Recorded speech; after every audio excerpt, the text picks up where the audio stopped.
నంద్యాల పట్టణంలోని Rayalaseema tailors association ప్రతినిధులు శుక్రవారం నాడు స్థానిక నంద్యాల క్యాంపు కార్యాలయంలో ఆంధ్రప్రదేశ్ రాష్ట్ర న్యాయ మరియు మైనార్టీ సంక్షేమ శాఖ మంత్రివర్యులు ఎన్ఎండి ఫరూక్ ని మర్యాదపూర్వకంగా కలిసి వినతి పత్రాన్ని అందజేశారు.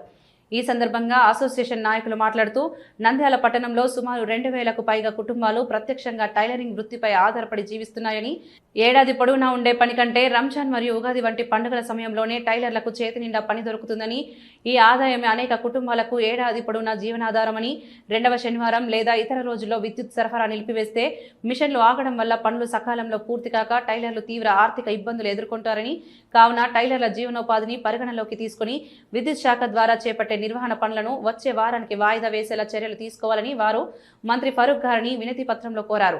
ఈ విన్నపంపై మంత్రి ఫరూక్ గారు సానుకూలంగా స్పందిస్తూ సంబంధిత అధికారులతో మాట్లాడి సమస్య పరిష్కారానికి కృషి చేస్తామని హామీ ఇచ్చారు.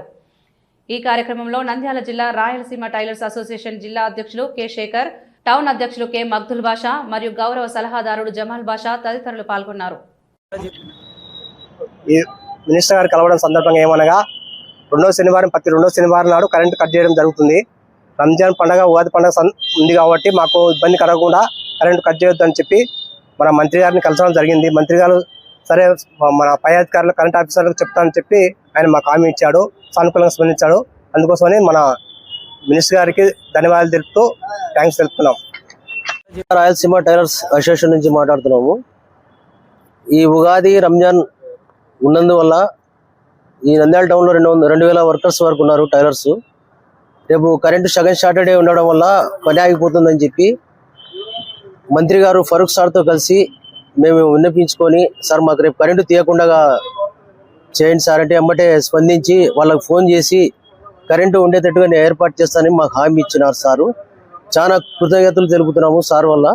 మాకు పని ఆగకుండా నడుగుతుంది, కస్టమర్స్ కూడా మేము ఇబ్బంది పెట్టకుండా ఉంటాము. దానివల్ల సార్ చేసిన దీనివల్ల మేము చాలా అసోసియేషన్ తరఫున మేము చాలా హ్యాపీగా ఉన్నాము. మన అఫ్జల్ బాషా 11వ వార్డు మా స్నేహితుడు, అతని చెరువు వల్ల కూడా మేము ముందుకు పోవడం జరిగింది. అందువల్ల ఆయన కూడా చాలా చాలా ధన్యవాదాలు. ఫిరోజ్ అన్న కూడా ఫోన్ చేసి మాట్లాడినాము నిన్న. అన్న కూడా స్పందించి ఏ సార్తో కూడా వాళ్ళతో మాట్లాడి ఎలాగైనా సరే కరెంటు కంటిన్యూ చేయండి అని చెప్పి చెప్పడం జరిగింది. అందరికీ మా ఈయన తరపున ధన్యవాదాలు. ఒక చిరునవ్వు అందాన్నిస్తుంది, ఒక చిరునవ్వు ధైర్యాన్నిస్తుంది, ఒక చిరునవ్వు తన అమాయకత్వాన్ని చూపిస్తుంది. Shri Murali super speciality dental hospital. Doctor Murali మరియు డాక్టర్ కవిత గారి పర్యవేక్షణలు దాదాపు 18 సంవత్సరాలుగా మహానగరాలకు ధీటుగా